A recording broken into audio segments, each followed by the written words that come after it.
श्रीगजेन्द्रमोक्षः। श्रीशुक उवाच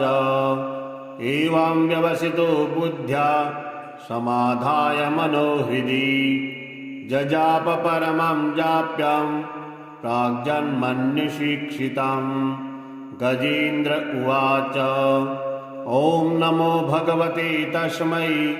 यत् एतच्चिदात्मकम् पुरुषायादिबीजाय परेशायाभिधीमहि यस्मिन्निदं यतश्चेदं येनेदं य इदं स्वयं योऽस्मात् परस्मात्परस्तं प्रपद्ये स्वयं भुवं यस्वात्मनीदं निजमायार्पितं क्वचिद् विभातं कच तत्तिरोहितम् अविद्ददृक्षाक्षुभयं तदीक्षते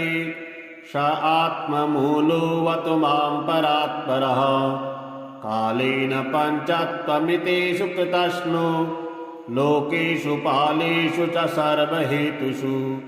तमस्तदासीत् गहनं गभीरं यस्तस्य पारेऽभिविराजते विभुः न यस्य देवादिशयं पदं विदुः जन्तुः पुनः कोऽर्हति गन्तुमीरुतम् यथा नटस्याकृतभिर्विचेष्टितो दुरत्ययानुक्रमणः समावतु दिदृक्षवो यस्य पदं सुमङ्गलं विमुक्तसङ्गा मुनयः सुसाधवः चरन्तलोकप्रथमप्रवलम्बने भूतात्मभूतासुहृदः समे गतिः न विद्यते यस्य न जन्म कर्म वा न नामरूपे गुणदोष एव वा तथापि लोकाप्ययसम्भवाय यः स्वमायया तान्युकालमृच्छति तस्मै नमः परेशाय ब्रह्मणेऽनन्तसत्तये अरूपायोर्रूपाय नमः आश्चर्यकर्मणे नमः आत्मप्रदीपाय साक्षिणे परमात्मने नमो गिराम्बिरूदाय मनसश्चेतसामपि सत्त्वेन प्रतिलभ्याय नैष्कर्मेण विवस्थिता नमः कैवल्यनाथाय निर्वाणसुखसंविदे नमः शान्ताय घोराय मूढाय गुणधर्मिणे निर्विशेषाय साम्याय नमो ज्ञानघनाय च क्षेत्रज्ञाय नमस्तुभ्यं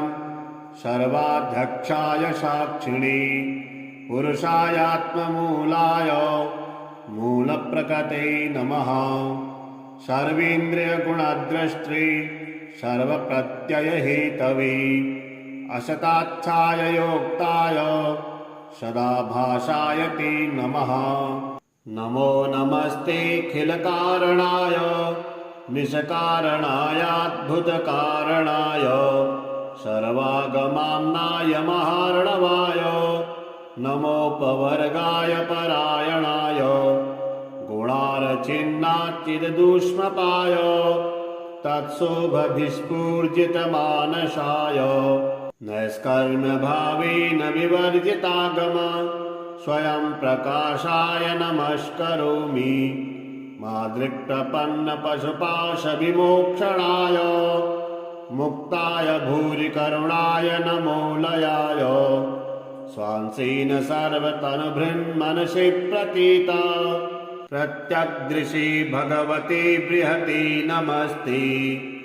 आत्मात्मजातगृहवित्तजनेषु शक्ते दुष्प्राणप्रणाय गुणसङ्गविवर्जिताय मुक्ताभीश्वरहृदये परिभाविताय ज्ञानात्मने भगवते नम ईश्वराय यं धर्मकामार्थविमुक्तकामा भजन्ते इष्टां गतिमाप्नुवन्ति किन्त्वाशिशोरात्यपि देहमव्ययं करोतु मे दभ्रदयो विमोक्षणम् एकान्तिनो यस्य न कञ्चनार्थं वाचन्ति ये वै भगवत्प्रपन्ना अत्यद्भुतं तच्चरितं सुमङ्गलं गायन्त आनन्दसमुद्रमग्ना तमक्षरं ब्रह्म परं परेशमव्यक्तमाध्यात्मिकयोगगम्यम् अतीन्द्रियं सूक्ष्ममिवातिदूरमनन्तमाद्यं परिपूर्णमीडे यस्य ब्रह्मादयो देवा वेदालोकाश्चराचराः नामरूपविभेदेन लग्भ्या च कलया कृता यथार्चिषोऽग्नेः सवितुर्गभस्तयो निर्यान्ति संयान्तसकृत्सरोचिषः तथा यतोऽयं गुणसम्प्रवाहो बुद्धिर्मनः खानि शरीरसर्गा शवेन देवासुरमत्यतिङ्गा न स्त्री न षष्ठो न पुमान जन्तु नायं गुणः कर्म न सन्न चाशन् निषेधशेषो जयता तदेशः जिजीविषेनाहम्यहामुया किम् अन्तर्बहिश्चावृत्तये भयोन्या इच्छामि कालेन यस्य विपल्लवस् तस्यात्मलोकावरुणस्य मोक्षम् सोऽहं विश्वसृजं विश्वं विश्वं विश्ववेदशां विश्वात्ममनजं ब्रह्मा प्रणतोऽस्मि परं पदम् योगरन्धितकर्माणो हृदि योगविभाविते योगिनो यं प्रपश्यन्ति योगीशान्तं नतोऽस्म्यहम् नमो नमस्तुभ्यमसह्यवेग शक्तित्रयायाखिलधिगुणाय प्रपन्नपालाय दुरन्तशक्तये कदीन्द्रियाणाममनवाप्यवर्तमने नायं वेदसमात्मानं यच्छक्त्याहं धिया हतं तं दुरत्ययमाहात्म्यं भगवन्तमितोऽस्म्यहम् श्रीशुक उवाच एवं गजेन्द्रमुपवर्णितनिर्विशेषं ब्रह्मादयो विविधलिङ्गविधाभिमानाः नैते यदुपससृभिं निखिलात्मकत्वात् तत्राखिलामरमयो हरिराभिराशीत् तं तत्त्वदार्थमुपलभ्य जगन्निवास स्तोत्रं निशम्न जिविजैषः संस्तुवद्भिः छन्दोमयेन गरुडेन समूह्यमानश्चक्रायुधोऽभ्यगमदाशु यतो गजेन्द्रः शोन्तः शरशुरबलेन गृहीत आर्तो दृष्ट्वा गरुत्मतिहरिं ख उपात्त चक्रम् उच्छिप्य शाम्बुजकरं गिरमाह कृच्छाम् नारायणाखिल गुरो भगवन्नमस्ते तां वीक्ष पीडितमजः सहसावतीर्य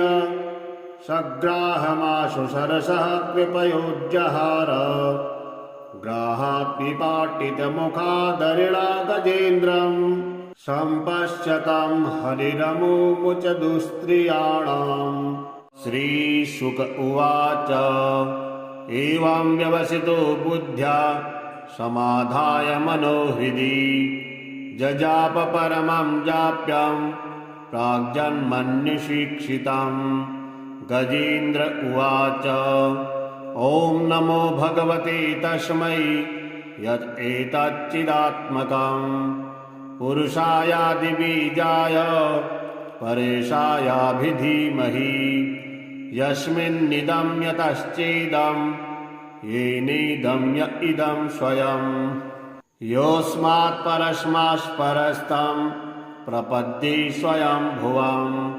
यस्वात्मनीदं निजमायार्पितं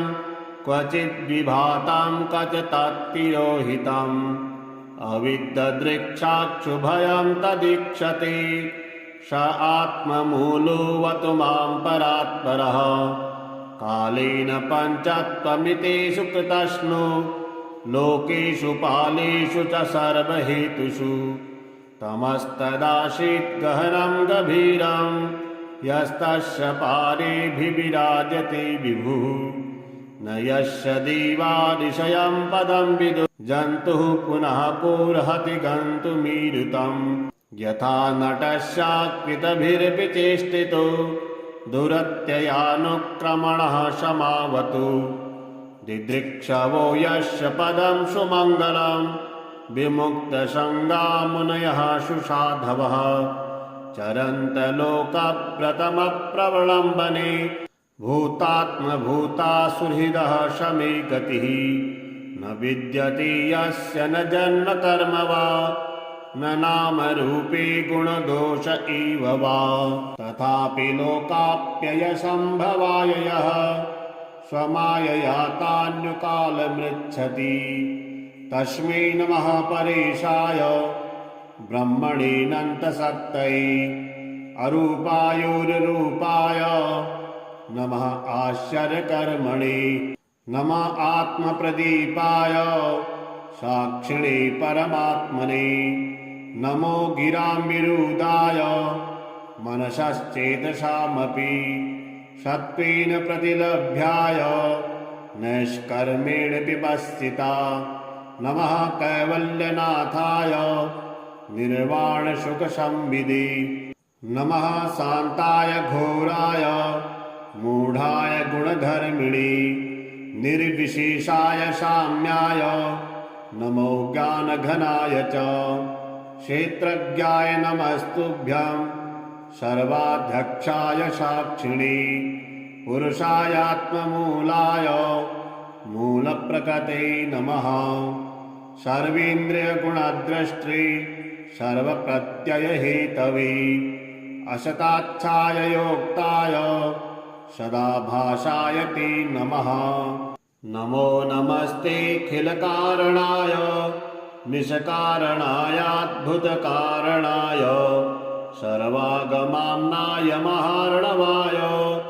नमोपवर्गाय परायणाय गुणार्चिन्नाच्चिददुष्मपाय तत्शोभभिस्फूर्जितमानसाय नैष्कर्म्यभावेन विवर्जितागम स्वयं प्रकाशाय नमस्करोमि मादृक्प्रपन्नपशुपाशविमोक्षणाय मुक्ताय भूरिकरुणाय नमो लयाय स्वांसेन सर्वतनुभृन्मनसि प्रतीता प्रत्यग्दृशि भगवते बृहते नमस्ते आत्मात्मजाप्तगृहवित्तजनेषु शक्ते दुष्प्राणप्रणाय गुणसङ्गविवर्जिताय मुक्ताभीश्वरहृदये परिभाविताय ज्ञानात्मने भगवते नमः ईश्वराय यं धर्मकामार्थविमुक्तकामा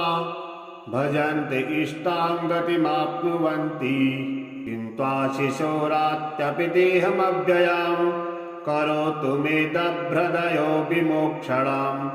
एकान्तिनो यस्य न कञ्चनार्थं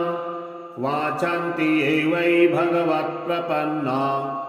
अत्यद्भुतं तच्चरितं सुमङ्गलं गायन्त आनन्दसमुद्रमग्ना तमक्षरं ब्रह्म परं परेशमव्यक्तमाध्यात्मिकयोगगम्यम् अतीन्द्रियं सूक्ष्ममिवातिदूरमनन्तमाद्यं परिपूर्णमीडे यस्य ब्रह्मादयो देवा वेदालोकाश्चराचराः नामरूपविभेदेन लग्भ्या च कलया कृता यथार्चिषोऽग्ने सवितुर्गभस्तयो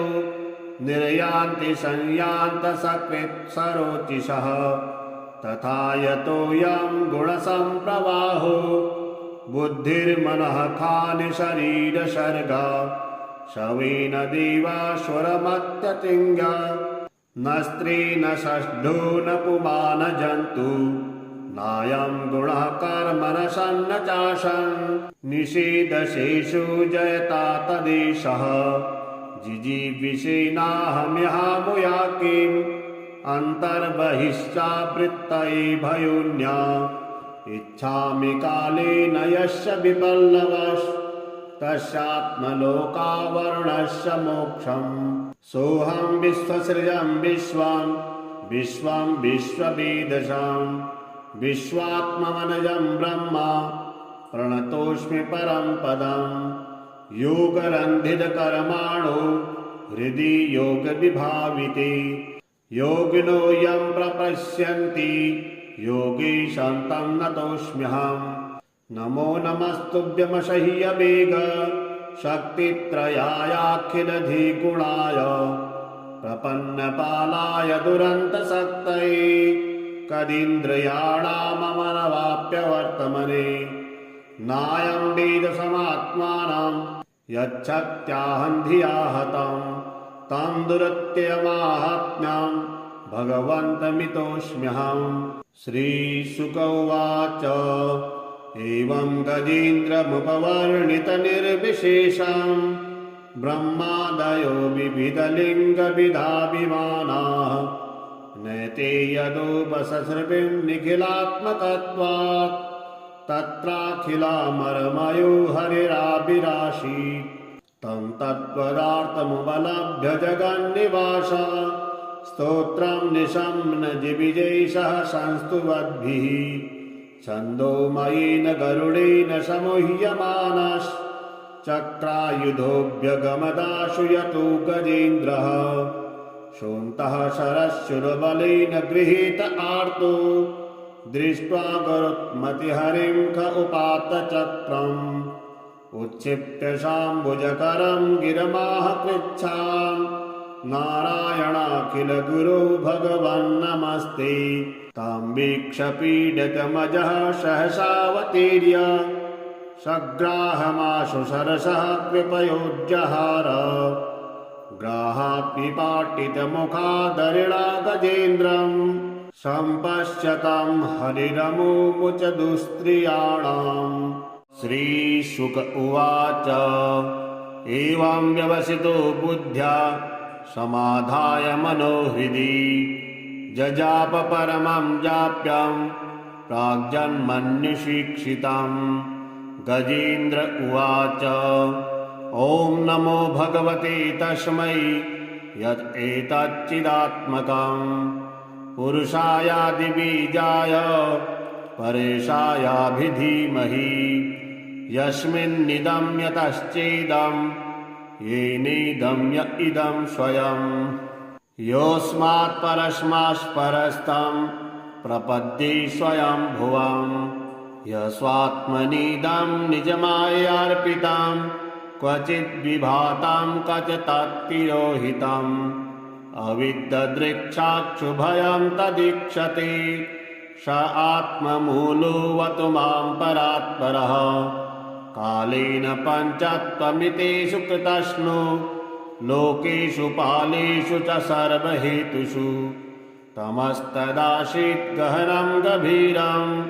यस्तस्य पारेऽभिविराजते विभुः न यस्य देवादिशयं पदं विदुः जन्तुः पुनः कोऽर्हति गन्तुमीरुतम् यथा नटस्याकृतभिर्विचेष्टितो दुरत्ययानुक्रमणः समावतु दिदृक्षवो यस्य पदं सुमङ्गलं विमुक्तसङ्गामुनयः सुसाधवः चरन्तलोकप्रथमप्रवलम्बने भूतात्मभूतासुहृदः समे गतिः न विद्यते यस्य न जन्म कर्म वा न नामरूपे गुणदोष एव वा तथापि लोकाप्ययसम्भवाय यः स्वमायया तान्युकालमृच्छति तस्मै नमः परेशाय ब्रह्मणेऽनन्तशक्तये अरूपायोर्रूपाय नमः आश्चर्यकर्मणे नमः आत्मप्रदीपाय साक्षिणे परमात्मने नमो गिराम्बिरूदाय मनसश्चेतसामपि सत्त्वेन प्रतिलभ्याय नैष्कर्मेण विपश्चिता नमः कैवल्यनाथाय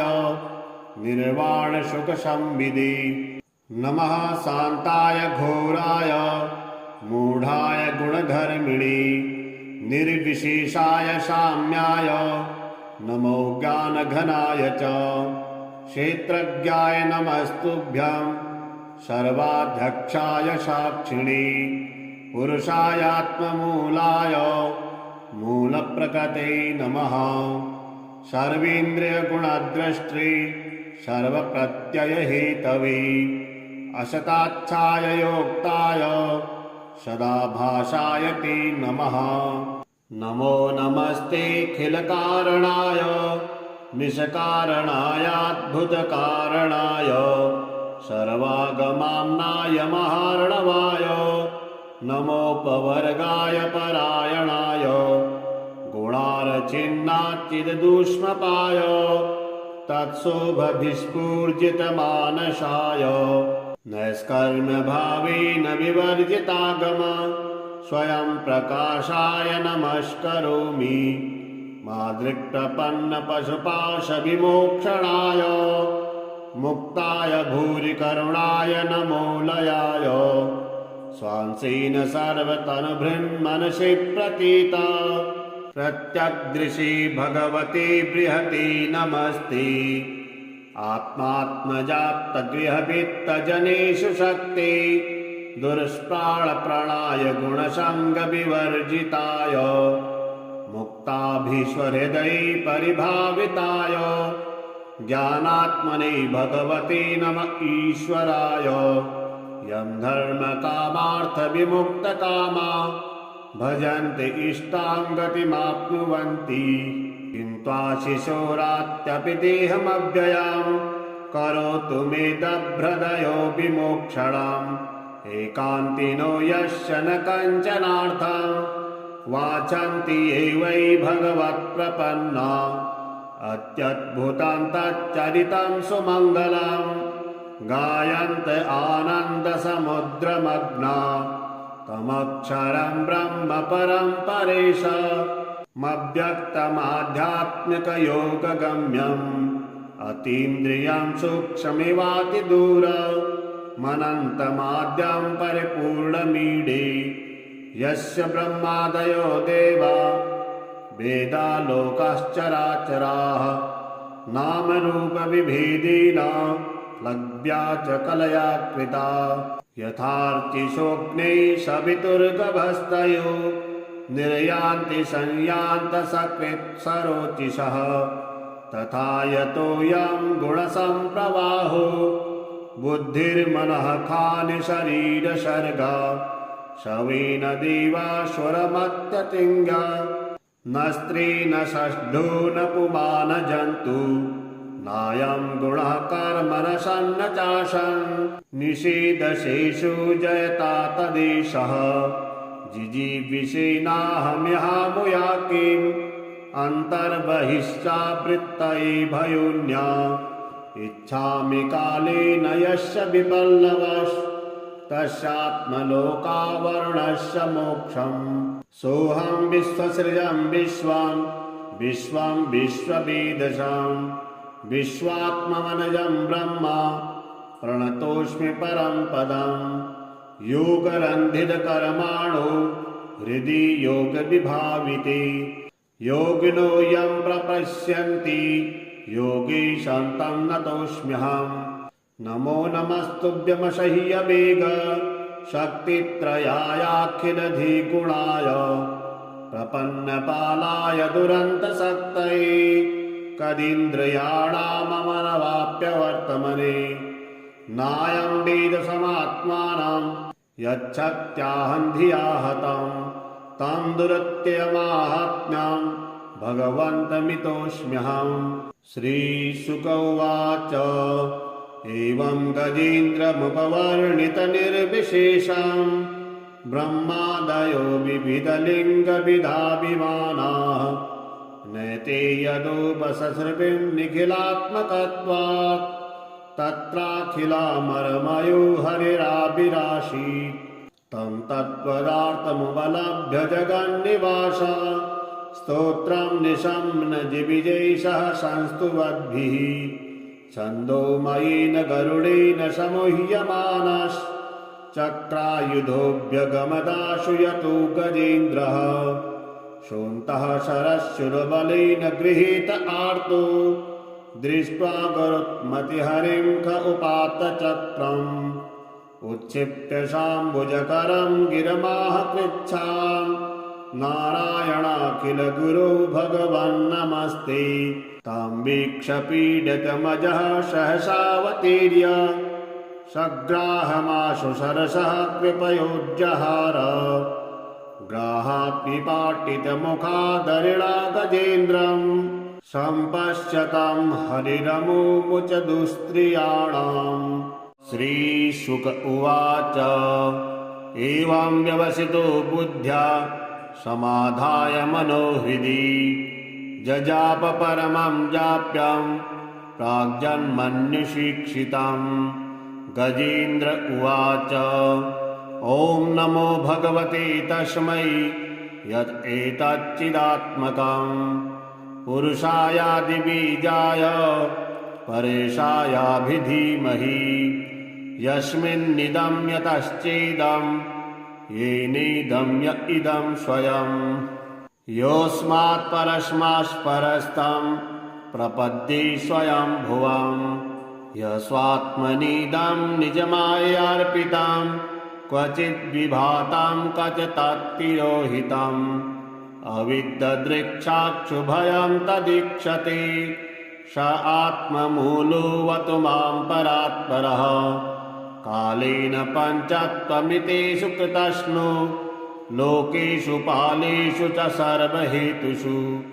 तमस्तदासीत् गहनं गभीरं यस्तस्य पारेऽभिविराजते विभुः न यस्य देवादिशयं पदं विदुः जन्तुः पुनः कोऽर्हति गन्तुमीरुतम् यथा नटस्याकृतभिर्विचेष्टितो दुरत्ययानुक्रमणः समावतु दिदृक्षवो यस्य पदं सुमङ्गलं विमुक्तसङ्गा मुनयः सुसाधवः चरन्तलोकव्रतमप्रवलम्बने भूतात्मभूतासुहृदः समे गतिः न विद्यते यस्य न जन्म कर्म वा न नामरूपे गुणदोष एव वा तथापि लोकाप्ययसम्भवाय यः स्वमायया तान्युकालमृच्छति तस्मै नमः परेशाय ब्रह्मणेऽनन्तशक्तये अरूपायोर्रूपाय नमः आश्चर्यकर्मणे नमः आत्मप्रदीपाय साक्षिणे परमात्मने नमो गिराम्बिरूदाय मनसश्चेतसामपि सत्त्वेन प्रतिलभ्याय नैष्कर्मेण विपस्थिता नमः कैवल्यनाथाय निर्वाणसुखसंविदे नमः शान्ताय घोराय मूढाय गुणधर्मिणे निर्विशेषाय साम्याय नमो ज्ञानघनाय च क्षेत्रज्ञाय नमस्तुभ्यं सर्वाध्यक्षाय साक्षिणे पुरुषायात्ममूलाय मूलप्रकृते नमः सर्वेन्द्रियगुणद्रष्टे सर्वप्रत्ययहेतवे असताच्छाय योक्ताय सदाभासाय ते नमः नमो नमस्तेऽखिलकारणाय निष्कारणायाद्भुतकारणाय सर्वागमाम्नाय महार्णवाय नमोपवर्गाय परायणाय गुणार्चिन्नाच्चिददुष्मपाय तत्शोभभिस्फूर्जितमानसाय नैष्कर्म्यभावेन विवर्जितागम स्वयं प्रकाशाय नमस्करोमि मादृक्प्रपन्नपशुपाशविमोक्षणाय मुक्ताय भूरिकरुणाय नमो लयाय स्वांसेन सर्वतनुभृन्मनसि प्रतीता प्रत्यग्दृशि भगवते बृहते नमस्ते आत्मात्मजाप्तगृहवित्तजनेषु शक्ते दुष्प्राणप्रणाय गुणसङ्गविवर्जिताय मुक्ताभीश्वरहृदये परिभाविताय ज्ञानात्मने भगवते नमः ईश्वराय यं धर्मकामार्थविमुक्तकामा भजन्ति इष्टां गतिमाप्नुवन्ति किं त्वाशिशोरात्यपि देहमव्ययां करोतु मे दभ्रदयो विमोक्षणाम् एकान्तिनो यस्य न कञ्चनार्थं वाचन्ति ये वै भगवत्प्रपन्ना अत्यद्भुतं तच्चरितं सुमङ्गलं गायन्त आनन्दसमुद्रमग्ना तमक्षरं ब्रह्म परं परेशमव्यक्तमाध्यात्मिकयोगगम्यम् अतीन्द्रियं सूक्ष्ममिवातिदूरमनन्तमाद्यं परिपूर्णमीडे यस्य ब्रह्मादयो देवा वेदालोकाश्चराचराः नामरूपविभेदेन लग्भ्या च कलया कृता यथार्चिषोऽग्निः सवितुर्गभस्तयो निर्यान्ति संयान्तसकृत्सरोचिषः तथा यतोऽयं गुणसम्प्रवाहो बुद्धिर्मनः खानि शरीरसर्गा शवेन देवासुरमत्यतिङ्गा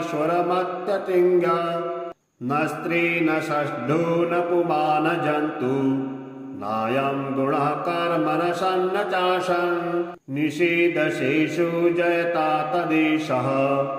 जिजीविषेनाहम्यहामुया किम् अन्तर्बहिश्चावृत्तये भयोन्या इच्छामि कालेन यस्य विपल्लवस् तस्यात्मलोकावरुणस्य मोक्षम् सोऽहं विश्वसृजं विश्वं विश्वं विश्ववेदशां विश्वात्ममनजं ब्रह्मा प्रणतोऽस्मि परं पदं योगरन्धितकर्माणो हृदि योगविभाविते योगिनो यं प्रपश्यन्ति योगीशान्तं नतोऽस्म्यहम् नमो नमस्तुभ्यमसह्यवेग शक्तित्रयायाखिलधिगुणाय प्रपन्नपालाय दुरन्तशक्तये कदीन्द्रियाणाममनवाप्यवर्तमने नायं वेदसमात्मानं यच्छक्त्याहं धिया हतं तं दुरत्यमाहात्म्यं भगवन्तमितोऽस्म्यहम् श्रीशुक उवाच एवं गजेन्द्रमुपवर्णितनिर्विशेषं ब्रह्मादयो विविधलिङ्गविधाभिमानाः नैते यदुपससृभिं निखिलात्मकत्वात् तत्राखिलामरमयो हरिराभिराशीत् तं तत्पदार्थमुपलभ्य जगन्निवास स्तोत्रं निशम्न जिविजैषः संस्तुवद्भिः छन्दोमयेन गरुडेन समूह्यमानश्चक्रायुधोऽभ्यगमदाशु यतो गजेन्द्रः शोन्तः शरशुरबलेन गृहीत आर्तो दृष्ट्वा गरुत्मतिहरिं ख उपात्त चक्रम् उच्छिप्य शाम्बुजकरं गिरमाह कृच्छाम् नारायणाखिल गुरो भगवन्नमस्ते तां वीक्ष्य पीडितमजः सहसावतीर्य सग्राहमाशु सरसः कृपयोज्जहार ग्राहात्पिपाटितमुखादरिणा गजेन्द्रम् सम्पश्यतं हरिरमुमुच दुस्त्रियाणाम् श्रीशुक उवाच एवं व्यवसितो बुद्ध्या समाधाय मनोहृदि जजाप परमं जाप्यं प्राग्जन्मन्युशिक्षितं गजेन्द्र उवाच ॐ नमो भगवते तस्मै यत् एतच्चिदात्मकं पुरुषायादिबीजाय परेशायाभिधीमहि यस्मिन्निदं यतश्चेदं येनेदं य इदं स्वयं योऽस्मात् परस्मात्परस्तं प्रपद्ये स्वयं भुवं यस्वात्मनीदं निजमायार्पितं क्वचिद् विभातं कचतत्तिरोहितम् अविद्ददृक्षाक्षुभयं तदीक्षते स आत्ममूलोऽवतु मां परात्परः कालेन पञ्चत्वमितेषु कृतस्नु लोकेषु पालेषु च सर्वहेतुषु तमस्तदासीत् गहनं गभीरं यस्तस्य पारेभिराजते विभुः न यस्य देवादिशयं पदं विदुः जन्तुः पुनः पुर्हति गन्तुमीरुतं यथा नटस्याकृतभिर्विचेष्टितो दुरत्ययानुक्रमणः समावतु दिदृक्षवो यस्य पदं सुमङ्गलं विमुक्तसङ्गा मुनयः सुसाधवः चरन्तलोकप्रथमप्रवलम्बने भूतात्मभूतासुहृदः शमे गतिः न विद्यते यस्य न जन्म कर्म वा न नामरूपे गुणदोष एव वा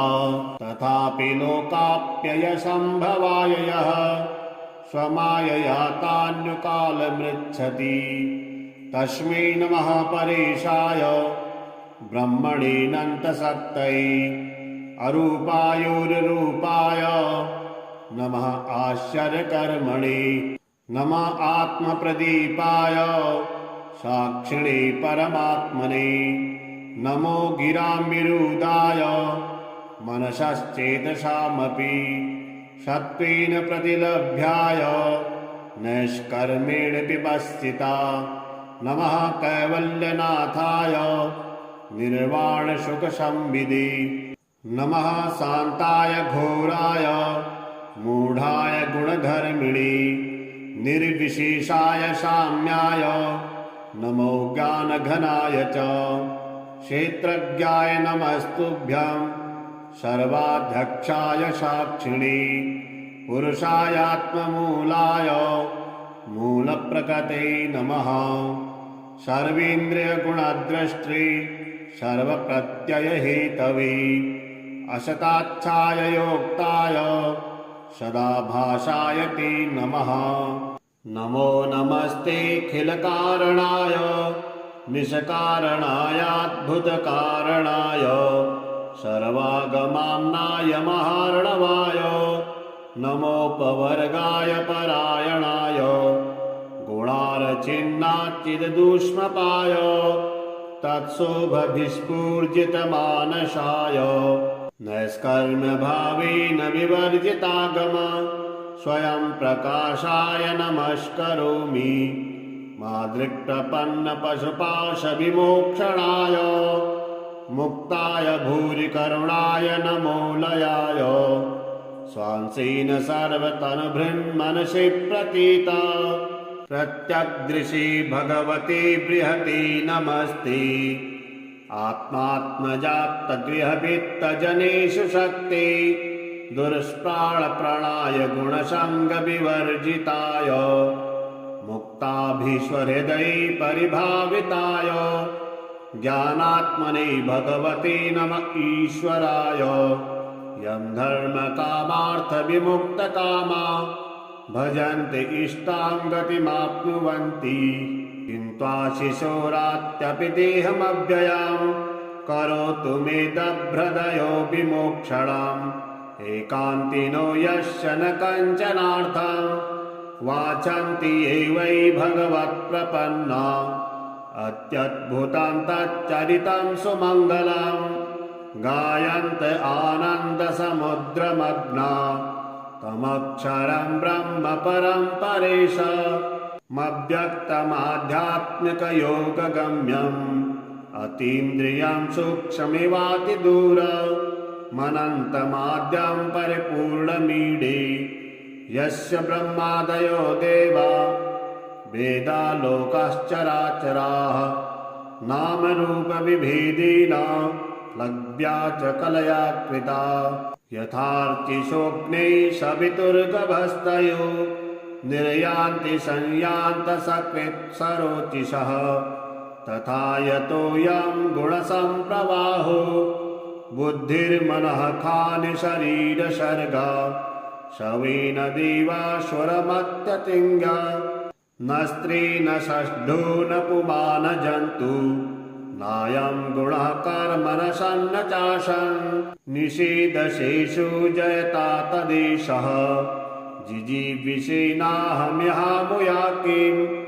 अन्तर्बहिश्चावृत्तये भयोन्या इच्छामि कालेन यस्य विपल्लवस् तस्यात्मलोकावरुणस्य मोक्षम् सोऽहं विश्वसृजं विश्वं विश्वं विश्ववेदशां विश्वात्ममनजं ब्रह्म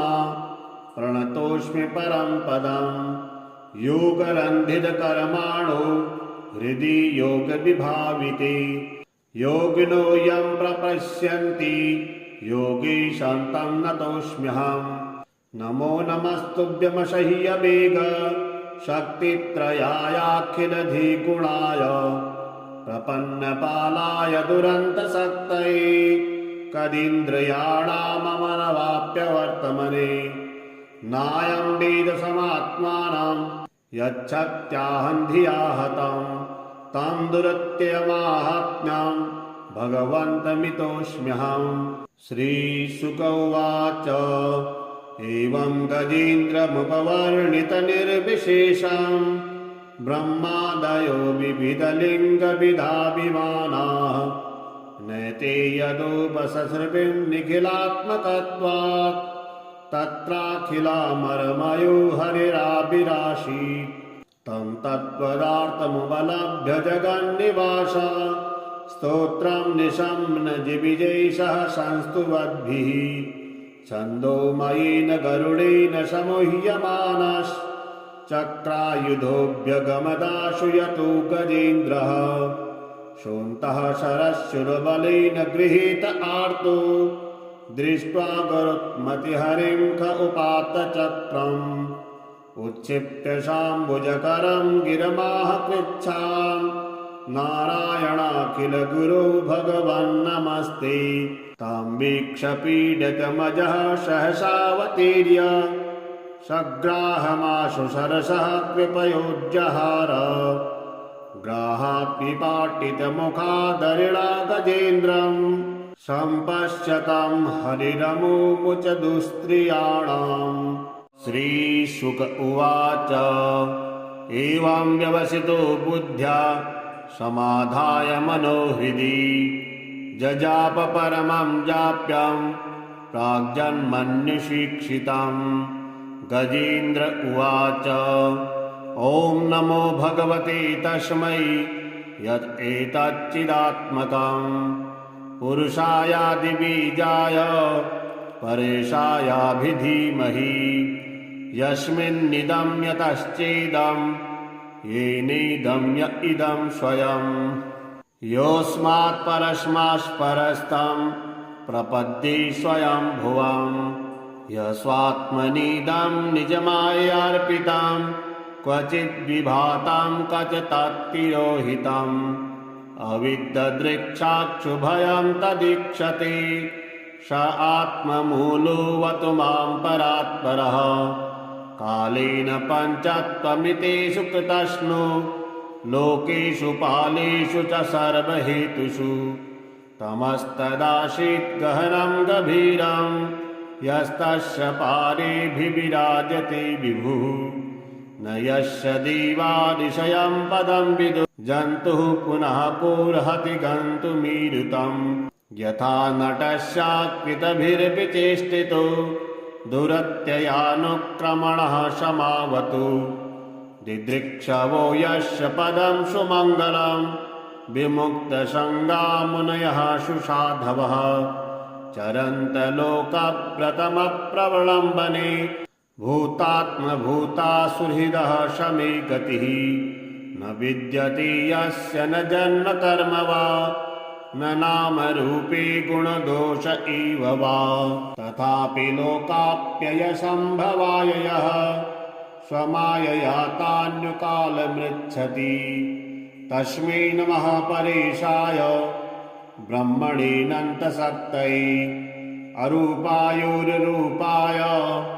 नमः आश्चर्यकर्मणे नमः आत्मप्रदीपाय साक्षिणे परमात्मने नमो गिराम्बिरूदाय मनसश्चेतसामपि सत्त्वेन प्रतिलभ्याय नैष्कर्मेण विपश्चिता नमः कैवल्यनाथाय निर्वाणसुखसंविदे नमः शान्ताय घोराय मूढाय गुणधर्मिणे निर्विशेषाय साम्याय नमो ज्ञानघनाय च क्षेत्रज्ञाय नमस्तुभ्यं सर्वाध्यक्षाय साक्षिणे पुरुषायात्ममूलाय मूलप्रकृते नमः सर्वेन्द्रियगुणद्रष्टे सर्वप्रत्ययहेतवे असताच्छाय योक्ताय सदाभासाय ते नमः नमो नमस्तेऽखिलकारणाय निष्कारणायाद्भुतकारणाय सर्वागमाम्नाय महार्णवाय नमोपवर्गाय परायणाय गुणार्चिन्नाच्चिददूष्मपाय तत्शोभभिस्फूर्जितमानसाय नैष्कर्म्यभावेन विवर्जितागम स्वयं प्रकाशाय नमस्करोमि मादृक्प्रपन्नपशुपाशविमोक्षणाय मुक्ताय भूरिकरुणाय नमो लयाय स्वांसेन सर्वतनुभृन्मनसि प्रतीता प्रत्यग्दृशि भगवते बृहते नमस्ते आत्मात्मजाप्तगृहवित्तजनेषु शक्ते दुष्प्राणप्रणाय गुणसङ्गविवर्जिताय मुक्ताभीश्वरहृदये परिभाविताय ज्ञानात्मने भगवते नम ईश्वराय यं धर्मकामार्थविमुक्तकामा भजन्ति इष्टां गतिमाप्नुवन्ति किन्त्वाशिशोरात्यपि देहमव्ययं करोतु मे दभ्रदयो विमोक्षणम् एकान्तिनो यस्य न कञ्चनार्थं वाचन्ति ये वै भगवत्प्रपन्ना अत्यद्भुतं तच्चरितं सुमङ्गलं गायन्त आनन्दसमुद्रमग्ना तमक्षरं ब्रह्म परं परेशमव्यक्तमाध्यात्मिकयोगगम्यम् अतीन्द्रियं सूक्ष्ममिवातिदूरमनन्तमाद्यं परिपूर्णमीडे यस्य ब्रह्मादयो देवा वेदालोकाश्चराचराः नामरूपविभेदेन लग्भ्या च कलया कृता यथार्चिषोऽग्ने सवितुर्गभस्तयो निर्यान्ति संयान्तसकृत्सरोचिषः तथा यतोऽयं गुणसम्प्रवाहो बुद्धिर्मनः खानि शरीरसर्गा शवेन देवासुरमत्यतिङ्गा न स्त्री न षष्ठो न पुमान जन्तु नायं गुणः कर्म न सन्न चाशन् निषेधशेषो जयता तदेशः जिजीविषेनाहम्यहामुया किम् अन्तर्बहिश्चावृत्तये भयोन्या इच्छामि कालेन यस्य विपल्लवस् तस्यात्मलोकावरुणस्य मोक्षम् सोऽहं विश्वसृजं विश्वं विश्वं विश्ववेदशां विश्वात्ममनजं ब्रह्मा प्रणतोऽस्मि परं पदं योगरन्धितकर्माणो हृदि योगविभाविते योगिनो यं प्रपश्यन्ति योगीशान्तं नतोऽस्म्यहम् नमो नमस्तुभ्यमसह्यवेग शक्तित्रयायाखिलधिगुणाय प्रपन्नपालाय दुरन्तशक्तये कदिन्द्रियाणाममनवाप्यवर्तमने नायं वेदसमात्मानं यच्छक्त्याहं धिया हतं तं दुरत्यमाहात्म्यं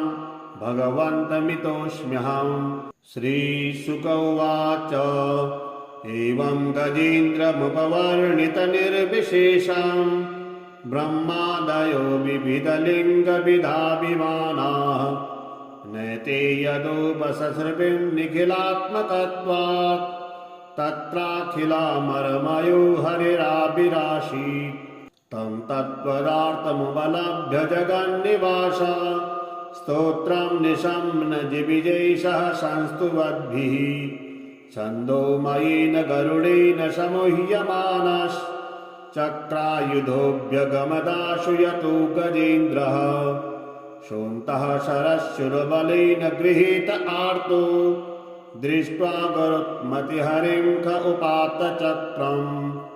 उच्छिप्य शाम्बुजकरं गिरमाह कृच्छान् नारायणाखिल गुरो भगवन्नमस्ते तं वीक्ष्य पीडितमजः सहसावतीर्य सग्राहमाशु सरसः कृपयोज्जहार ग्राहात् विपाटितमुखादरिणा गजेन्द्रम् सम्पश्यतं हरिरमुमुच दुस्त्रियाणाम्